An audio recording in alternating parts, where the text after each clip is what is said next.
This is Ryan Thomas Neese. And this is Nicole Neese. And this is the Closer Podcast.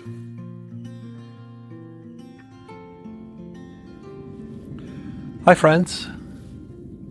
It is I, Ryan. This is the Closer Podcast, episode 11. And Nikki is actually feeling under the weather today and not up to recording our next episode. And so we thought it would be a good time to swap in a sort of freebie with me that gives us a chance to share something with you all that has meant a great deal to us. A number of times, sort of repeatedly throughout our relationship. On October 15th, 1989, I would have been, 10 years old. The New Yorker published a story by Richard Bausch, a really brilliant author of fictional works, called Letter to the Lady of the House. Nikki and I heard that, I guess it would have been 20 full years later, in 2008, Valentine's Day episode of the international public radio show, This American Life, with Ira Glass. And I asked Nikki, sort of in advance of reading this short story to you all, what about it had meant so much to her, sort of as a reflection of, my own trying to remember, why did this story really have such an impact on us? I remember hearing it and spending a lot of time crying at various points throughout. And what Nikki said really resonated with me, and I think is reflective of what we've been saying since episode 1 of the Closer Podcast, that there is this sort of relational thread that we're hoping to follow. Some friends of ours were recently asking us sort of, what's your plan with the Closer Podcast? What are you going to do with it? And the answer is, we don't have a lot of ambition other than to follow this thread. And we think that that's a really worthwhile pursuit in itself. And so this relational thread is somehow a part of the story that I'm getting ready to read you. And Nikki's particular remembrance of what stuck out to us so much is that this story really depicts a very real, authentic, kind of close look at relationships. And in so doing, I hope this is obvious to you, but perhaps it's not. It's really not always up and to the right. Things are kind of up and down, and sometimes there's real moments of tension. Even there's really some unresolved tension, which, if you've been listening, is kind of a thing for me that I really feel is necessary not to hide from. I'm no, this isn't all perfect. And maybe the great irony of the fact that we feel this way about our own relationship, and that somehow this story is reflective of these same qualities in our own relationship, is that sometimes I think when we hang out with other people, Nikki and I think we've directly gotten this feedback some of the time, and certainly as something we sense, people see our connection and kind of wonder about it being, unilaterally positive or something. I always think when people say this stuff, you're still getting to know us, aren't you? Which isn't to say that any more than we have done on this podcast per se, that we intend to constantly air our dirty laundry. I think there's something going on in our culture, and it's been going on for a long time. But it's particularly worsened here in the information age and with, hashtag Instagram life sort of thing, where the photos and things we see, on the one hand, seem to indicate that everyone around us is doing great all the time. But of course, we all know this on Instagram and Facebook and the like. We publish largely the highlights. And to be fair, for most people, the highlights are, sort of mountaintops. And then on the other hand, I think there's another thread that you also see on social media, though not exclusively there, where folks are kind of exhibitionistic about some of their dark moments. And listen, authenticity and transparency are high values for Nikki and I. And actually, I think Nikki would tell you in particular for me. But there's something about the way it's displayed some of the time that itself takes on an unreal quality. So maybe what's realist and the thing that we always want to point to here is that it does really form this tapestry of relationality and connecting with one another that is what makes life beautiful. I mean, in a beautiful painting, oftentimes you have your powder blues and your yellows and your sort of splashy oranges and pinks. And on the other hand, you have your, dark purples and your indigos and even your blacks. And these things give depth and dimension. But without one another, or sort of taken in isolation on one another, you could certainly still call that something, but I don't know, it sort of loses something. This story really illustrates, in a way that I hope is clear, that same sort of thread and woven into this larger tapestry. So I'm going to read it for you now. Once again, the name of the story is called Letter to the Lady of the House. It's written by Richard Bausch. Originally appeared in The New Yorker in 1989. Heard by Nikki and I for the first time in 2008 on the Ira Glass radio show, This American Life. We hope it really speaks to you as much as it did to us.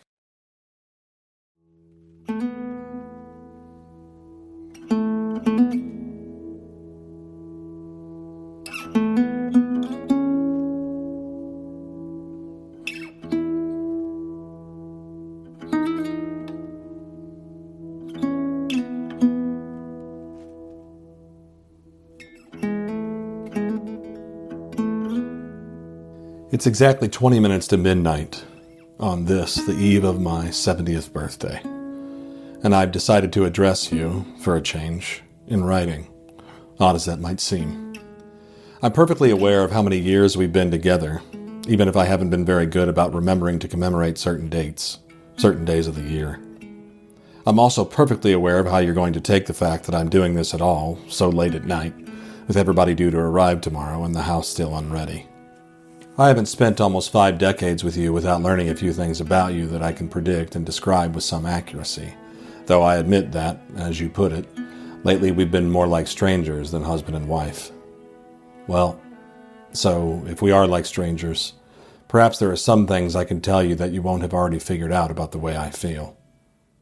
Tonight, we had another one of those long, silent evenings after an argument. Remember? Over pepper.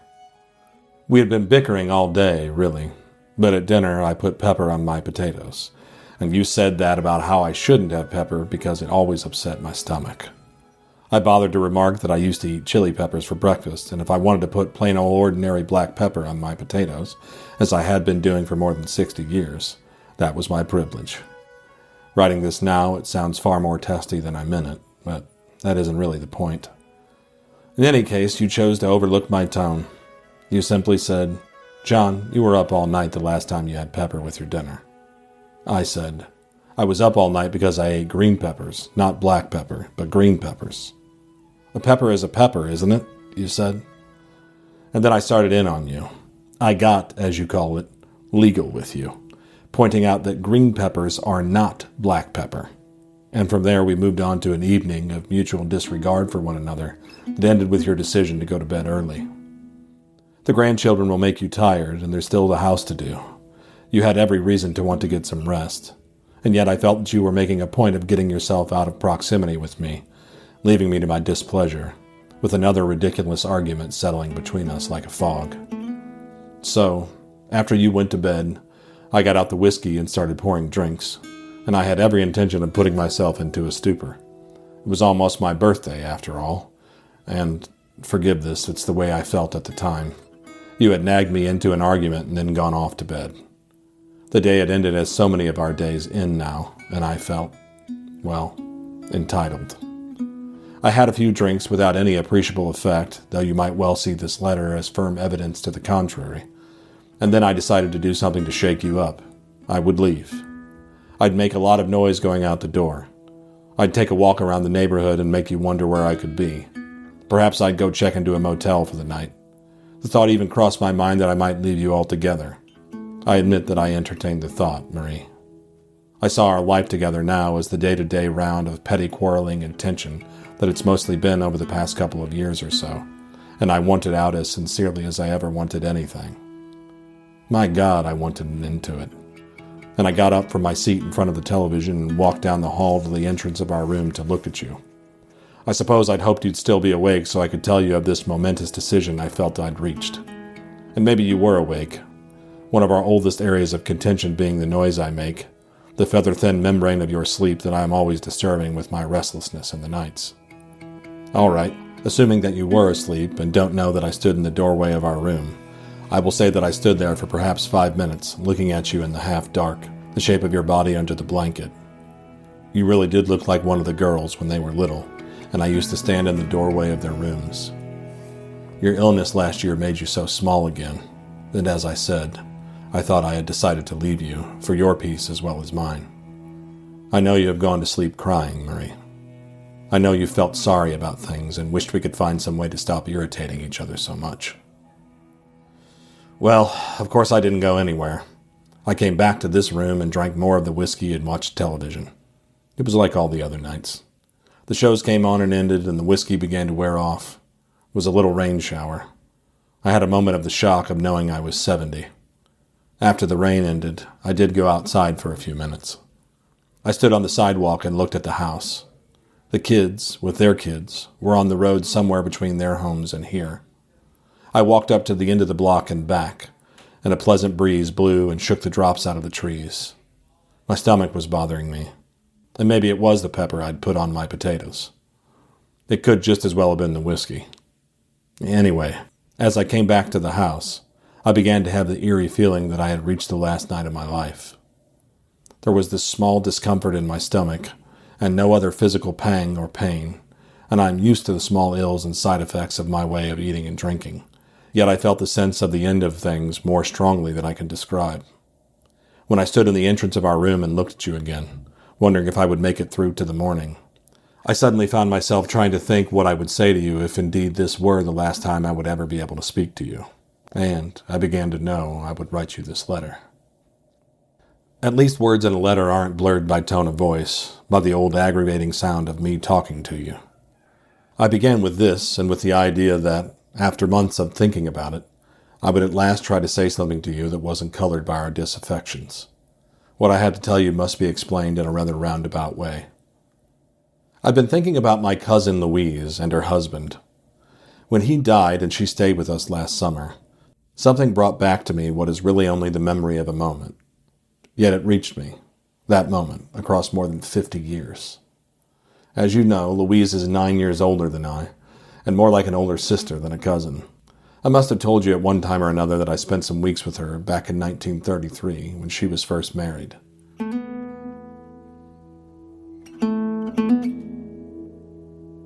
The memory I'm talking about comes from that time, and what I have decided I have to tell you comes from that memory.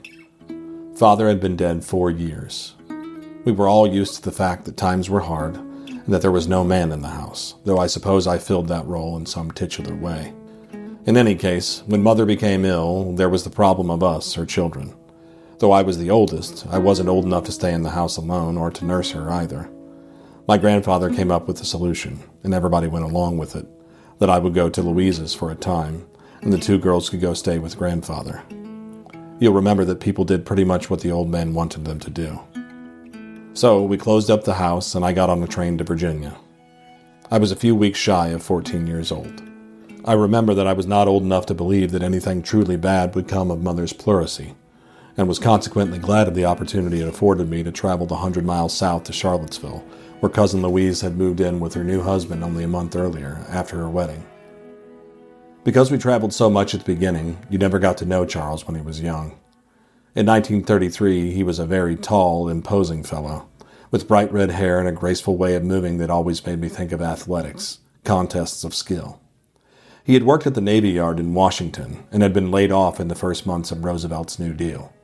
Louise was teaching in a day school in Charlottesville so that they could make ends meet, and Charles was spending most of his time looking for work and fixing up the house.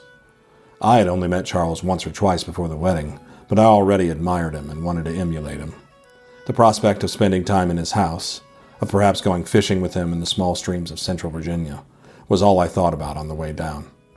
And I remember that we did go fishing one weekend, that I wound up spending a lot of time with Charles, helping to paint the house and to run water lines under it for indoor plumbing. Oh, I had a time with Louise, too.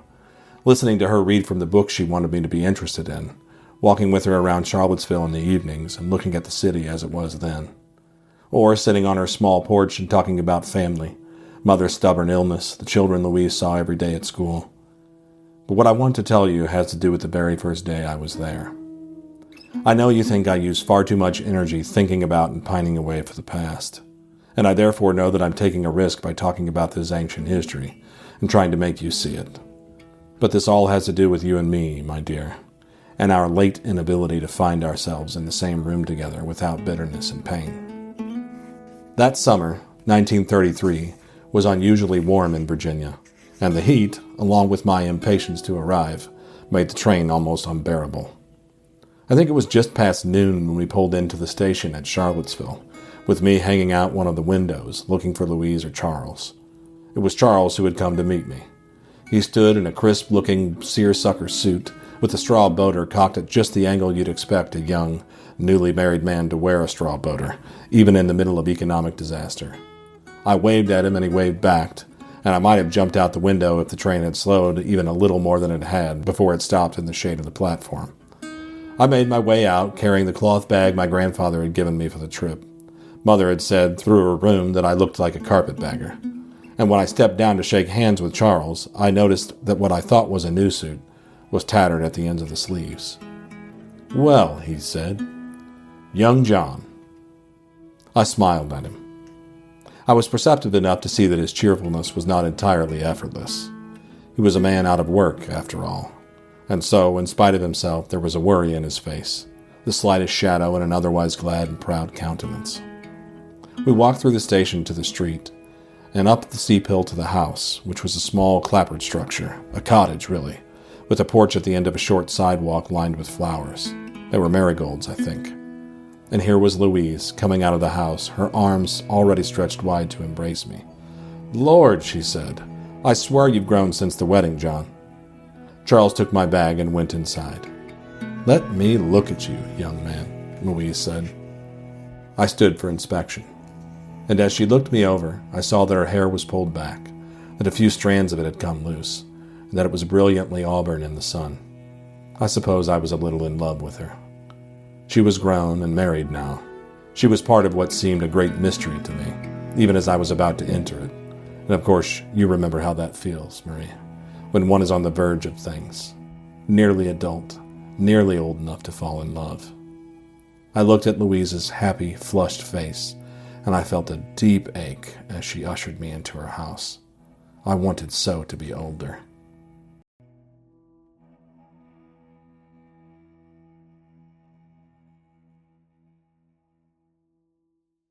Inside, Charles had poured lemonade for us and was sitting in the easy chair by the fireplace, already sipping his. Louise wanted to show me the house and the backyard, which she had tilled up and turned into a small vegetable garden, but she must have sensed how thirsty I was, and so she asked me to sit down and have a cool drink before she showed me the upstairs. Now, of course, looking back on it, I remember that those rooms she was so anxious to show me were meager indeed. They were not much bigger than closets, really, and the paint was faded and dull. The furniture she'd arranged so artfully was coming apart. The pictures she'd put on the walls were prints she'd cut, magazine covers mostly, and the curtains over the windows were the same ones that had hung in her childhood bedroom for 20 years. "Recognize these?" she said with a deprecating smile. Of course, the quality of her pride had nothing to do with the fineness, or lack of it, in these things, but in the fact that they belonged to her, and that she was a married lady in her own house. On this day in July 1933, she and Charles were waiting for the delivery of a fan they had scrounged enough money to buy from Sears through the catalog. There were things they would rather have been doing, especially in this heat, and especially with me there. Monticello wasn't far away, the university was within walking distance, and without too much expense one could ride a taxi to one of the lakes nearby. They had hoped that the fan would arrive before I did, but since it hadn't, and since neither Louise nor Charles was willing to leave the other alone while traipsing off with me that day, there wasn't anything to do but wait around for it. Louise had opened the windows and shut the shades, and we sat in the small living room and drank lemonade, fanning ourselves with the folded parts of Charles's morning newspaper. From time to time, an anemic breath of air would move through the shades slightly, but then everything grew still again. Louise sat on the arm of Charles's chair, and I sat on the sofa. We talked about pleurisy, and I think about the fact that Thomas Jefferson had invented the dumbwaiter, how the plumbing at Monticello was at least a century ahead of its time. Charles remarked that it was the spirit of invention that would make a man's career in these days. That's what I'm aiming for, to be inventive in a job, no matter what it winds up being. When the lemonade ran out, Louise got up and went into the kitchen to make some more. Charles and I talked about taking a weekend to go fishing. He leaned back in his chair and put his hands behind his head, looking satisfied. In the kitchen, Louise was chipping ice for our glasses, and she began singing something low for her own pleasure, a barely audible lilting, and Charles and I sat listening. It occurred to me that I was very happy.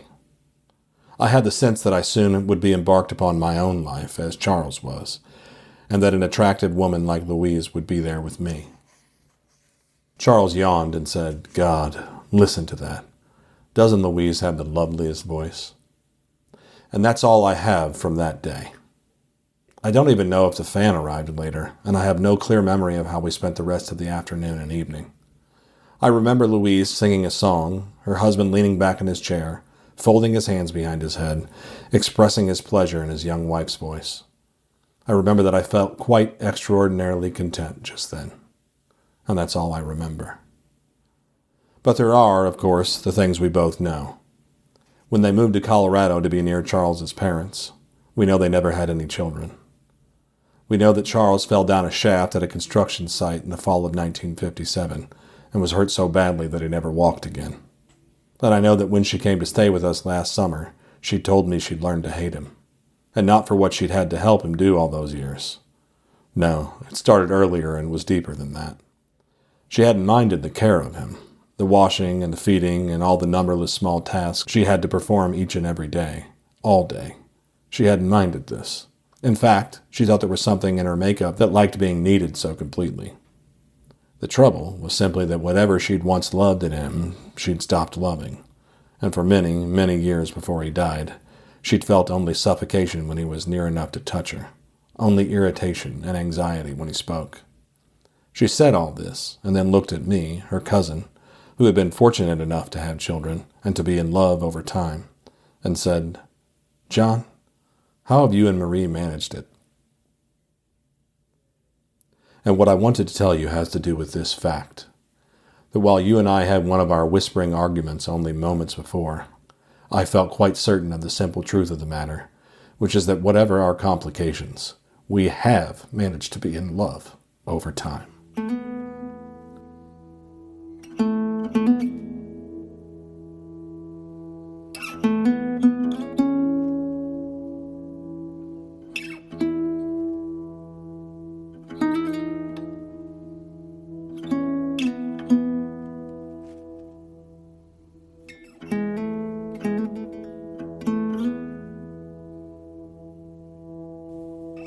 "Louise," I said.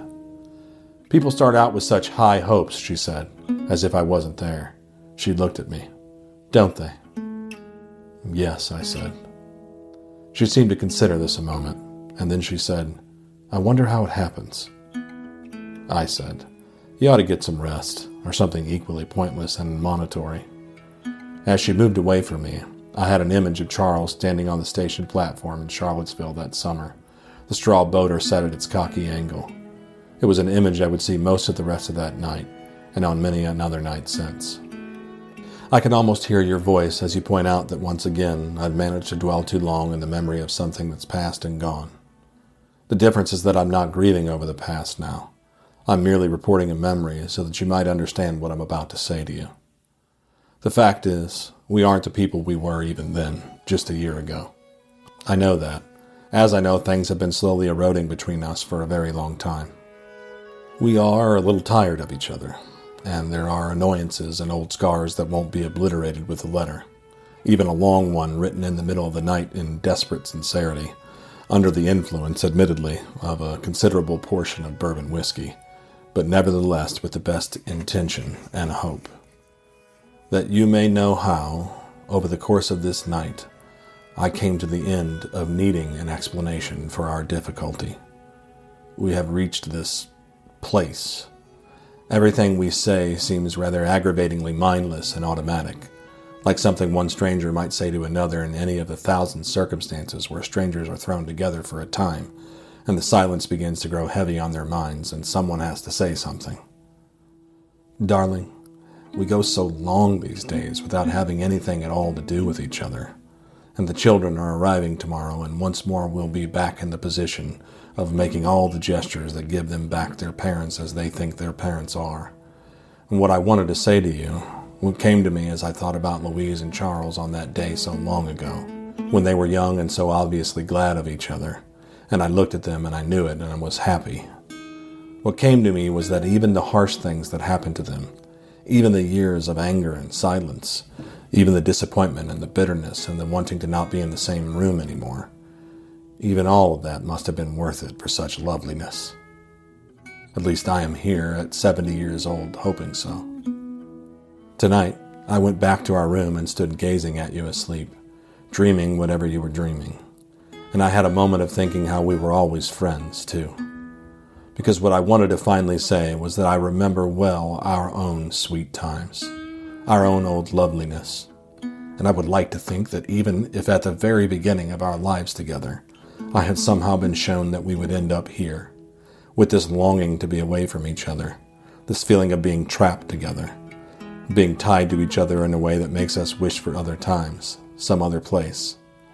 I would have known enough to accept it all freely for a chance at that love.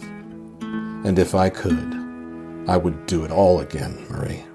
All of it, even the sorrow. My sweet, my dear adversary, for everything that I remember.